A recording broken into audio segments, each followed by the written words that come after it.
It's the start of a new X Pack. Raids come out tomorrow. And so, you know what time it is. It's time to remember where we come from. Because without knowing the past, it's impossible to know or comprehend the place in your guild today. How can we know where we're going if we don't remember and acknowledge where we've been? When you close your eyes, you can still hear the echoes of raids past. The guild's 8 years old, and the story starts in Tier 7. So if you've heard it before, I'm sorry. I'm trying to keep it concise and interesting for your sake, but for the new guys, I want to be thorough, because the more inside jokes and the more history we all share, the better, because that's what makes us us. I'm going to announce each raid tier. For example, like Tier 16, Siege of Orgrimmar. So if I do that and you served your rabble period during that time, I just want you guys to queue up and say here. For you super cool guys that have multiple rabble periods, you can say here for all of them. I don't care. Oh, So Tier 7, Naxxramas. Here. Right here, dudes. Right where you're standing on this well. It's where Daybreak was founded. It's by a druid named Restorate. Though I'll always know him as Selderly, because we were both caster DPS in bad blood. Despite him being a filthy indigo, we were the best of friends. He had 2 tank friends, an Australian named Narian and a shy but skilled Death Knight named Yukutakor. After Wrath came out, I basically only raided with them in 10-man guilds. My 25-man guild had an overflowing roster, so when they asked me to just join the guild, I figured why the fuck not? It's where all my bros are. So we ran Nax primarily as a 10-man guild, and we cleared it with another 10-man guild on server Vortex for the loot on 25-man as well, like with both our rosters. Tier 8, Ulduar. We moved into Ulduar with a clear goal. We wanted to beat our friends at Vortex to the end of the heroic tier and establish ourselves as the premier 10-man guild on Terrellian. LOL 10-man. We almost accomplished that goal, but finding a functional roster of raiders was proving to be difficult. We had a core of players, but we couldn't fill a whole raid team. We even let a hunter raid with us. He had no working microphone because we couldn't find any green classes. Vortex found a new 10-man guild to farm Ulduar 25 with because of our friendly competition that we talked about. And so we took it upon ourselves to fill our own 25-man group with Terrellian Public. And we did it in a GDKP, and we ran it for like 3 months. Tier 9, Trial of the Crusader. The last raid tier we only ever did is 10-man. We accomplished Tribute to Insanity and almost the repeat achievement if it wasn't for our stuttering tank Randolph, who instantly died when he taunted a Nubarak. Oh my. We began to get applications from guys in our 25-man weekly group, some at our request, some at theirs. And so we decided ICC would be the platform that we used to launch ourselves into 25-man raids. Tier 10, Ice Crown Citadel. Daybreak was a 25-man guild henceforth. No more pussy 10-man raids for us. Okay, except on off nights for 25-man. Man, we're raiding a lot now. Does anyone even recognize anybody here in the 25-mans? Because moving from 10 to 25 didn't come without its own set of issues. Managing a large and ever-changing roster proved difficult for us to handle as we finished without a 25-man heroic kill, but with 2 10-man kills. The first legendary the guild ever made, Shadowmourne, went to a DK named Achromatic, who promptly took himself, his Resto Druid girlfriend, and his orange out of the guild a month after getting it. # never forget. People leaving during ICC wasn't uncommon. We easily turned over 40 people in the 20 to 25th raid spots, the guys who couldn't get into 10-mans. Tier 11, Bastion of Twilight, Blackrock Descent. We stumbled to the finish line in ICC, but that wasn't going to be the story of Daybreak in Tier 11. After sorting through the mess left over from ICC, the players who remained bound together and were eager to prove to the rest of Terrellian that Daybreak's move to 25 was permanent and successful. On the last raid week before Firelands came out, led by a goddamn ninja of a prot warrior kiting skeletons, Dreadslayer, we killed Nefarian Heroic 25 and became Daybreak Blackwing's Bane. I demanded to be addressed as only Kennypowers Blackwing's Bane, and for weeks would only respond to such. We didn't kill Cho'Gall, and we didn't even get to try Sinestra, but we finished an instance, albeit not a tier, on Heroic 25. Tier 12, Firelands. What is here then? Became clear that the tenet that led us to our success in 10-man guilds were the same ones that are going to lead us to success in the 25-man size. We tried to stress player relationships, and as a result, we recruited almost an entire 10-man guild full of players at the same time from the nothing. They were all pretty chill dudes and above average at what they were doing in raid, and besides, our new officer Springs was vouching for them, so how bad could they be? Led by this burgeoned core of skilled yet chilled players in the scorching heat of Firelands, we pushed to 4 out of 7 pre-raid nerfs. One player in particular, known to his friends as Dazed, but to the rest of the raid as only Mysticus, put himself head and shoulders above others, starting with Heroic Rylith by doing more damage than any of us even fucking thought possible, and on a Shadow Priest, no less. It was also during this tier that I took over raid duties as the leader of raids here. We got to Ragnaros and we watched strategies of high-level guilds, dancing for siege, running for siege, grouping, splitting, dodging waves. Everyone was intimidated by the demands on the raid we had never dealt with at this size before. The very last week before Dragon Soul was released, with the core of players who stuck around after countless people left and had to be replaced on the last boss of a tier, we managed to see his feet. Tier 13, Dragon Soul.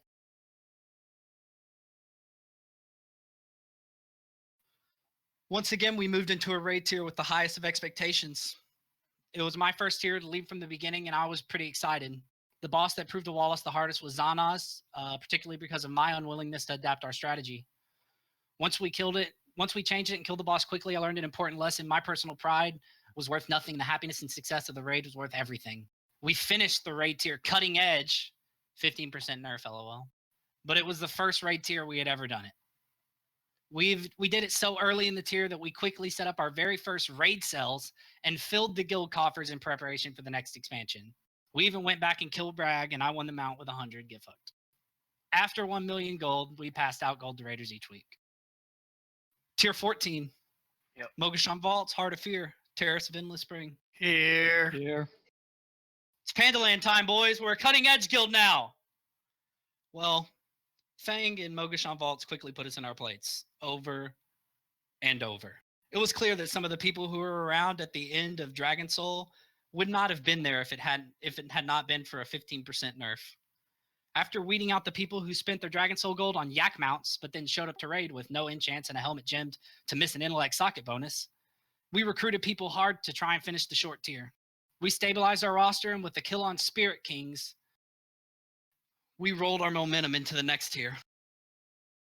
Tier 15, Throne of Thunder. Here. Throne of Thunder's remembered fondly around here. In these electrified halls, we came together as a guild like never before. Having learned from our mistakes in previous tiers, we replaced people as the tier went along and recruited key classes, warlocks and hunters, for the later bosses in the raid early so that we would have them when we needed them. A hunter's mistake on tanking an ad led to an animus kill. Druid prodigies were created in Laishin's death pit. And a legend was made when a rogue named Eppo was the last person alive stabbing Megara for the progression kill. An old tired resto druid. Long since having stopped coming to raids.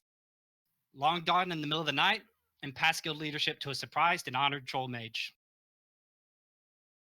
On the night before tier 16, with a new strategy, rallying around a new leader, with yellow server shut down in 1 hour messages coming across our screen, Daybreak became a cutting-edge guild again. We didn't manage the Rod-In kill in the 35 minutes of progress, but nobody killed. Nobody cared. New tier was coming out tomorrow, and we were going to prove this last-minute cutting edge was not a fluke. Tier 16, Siege of Orgrimmar. Here. We got to a fast start in tier 16, with comparatively early kills on Malkrock and Spoils compared to our other friends still playing in other guilds. We even killed Galacrus Heroic in a single attempt along the way. Once again, at the end of the tier, we would hit difficulties when we lost our warrior tank. Luckily, Age re-rolled to play the overpowered tank class, and we trained a new off-tank, and then hit a wall on Garrosh. 2.5 months and 300 attempts, countless replacements to the roster, and one strat change later, and we were a repeat cutting-edge guild. More raid sales, Scorpion parties in Shrine. Punjab became a legend with internet maymays and Turbo Ducks. Oh, God. No. We again banked gold to the next X pack, 2 million this time, and passed out the rest of raiders. We were stable as a guild and able to be more picky when it came to who we accepted and kept around. People with bad attitudes were shown the door, and good players with good attitudes were kept around, and the talent level of our roster was obviously at an all-time high for the guild to this point. Tier 17, High Mall, Blackrock Foundry. Here. Wad, baby, let's do it. Time to prove it to others and ourselves where we stand. Spend this gold on some BOEs. Woo! Buy it from, but not Swolf's girlfriend, Tara. Mythic raids came out, and they did work on a lot of guilds rosters in the world. People who only managed to kill Garrosh at double item upgrades learned, like we did after Dragon Soul, that current tier raids were a different beast entirely. We leaned on our strength of our deep bench built over the years and added a few key players. We killed Imperator, then Thogar, and our on-server competition, SYNTHESIS, quickly bailed. In front of us on the proverbial racetrack of Terrellion raiding was always supermassive. Formed from the remains of 2 top 50 vanilla guilds on Terrellion, they were a proverbial target that we aimed to finish 3 weeks behind. In Blackrock Foundry, as we gained momentum with every kill to the end of the tier, they floundered. A week after we killed Blast Furnace to tie their progress, they crumbled. Now with only a fellow Horde guild, Occasional Excellence to compete against, we focused on the finish line. After weeks of raid extensions on Blackhand, and thanks to stellar balcony work and mortar baiters, Daybreak was now not only a repeat cutting-edge guild, but kings of our realm.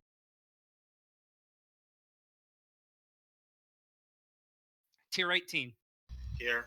Hellfire Citadel. Here. Here. Yes, yeah. Being the king puts a target on your back. Being the king sets a formula out for others to copy and be successful with. Being the king comes with its own set of pressures and expectations. For greatness, we came up laying 2 bosses from the finish line. Struck with unprecedented guild roster issues, including replacing both tanks and an officer, we still managed to band together, and by calling on our old friends, we finished the tier at our second best raid ever behind only tier 17. Still top 200 in the US, more raid sales, more gold banked away. 5 million this time, with the rest passed to raiders. Here we are today, boys. Sorry it was so long. It only gets longer. You know, every tier we each add our chapters to the Daybreak story. If you're paying attention to what I've been saying the whole time, there's a common theme for every tier. We have periods of success, and then we have intermittent periods of rebuilding to and past that success. The one thing that will make us successful more than anything else is all of you guys buying into the system here. For you rabble, that means being the rabble that you would want to see whenever you eventually become raiders. Everything pays itself forward. That's all you need to know. For you raiders, the key is 100% selflessness, respect for each other, and teamwork. Everything from making a personal relationship work in the guild with someone maybe you don't get along with because they're a great fit on your team, to putting aside your own hang-ups and accepting the role that is thrust upon you, even if that role is cheerleader on the bench called upon when someone is absent. It's easy to be short-sighted and get discouraged over the course of a raid night, a raid week, or a raid tier. When you start to feel that way, this X-Pack boys, when we're raiding, and we all will, close your eyes, take a deep breath, and try to hear those echoes of the nerd screams of the Daybreak Raiders who came before you. Remember that it's a marathon, not a sprint. Look to the guys around you and realize that we are all in this together. And then heal that tank, move out of that fire, kill that ad, interrupt that cast, stack, spread, keep your rotation tight because we're lusting in 3, 2, 1. And when all the dust settles and the boss is dead, let's let out our own victory cries and add to the echoes.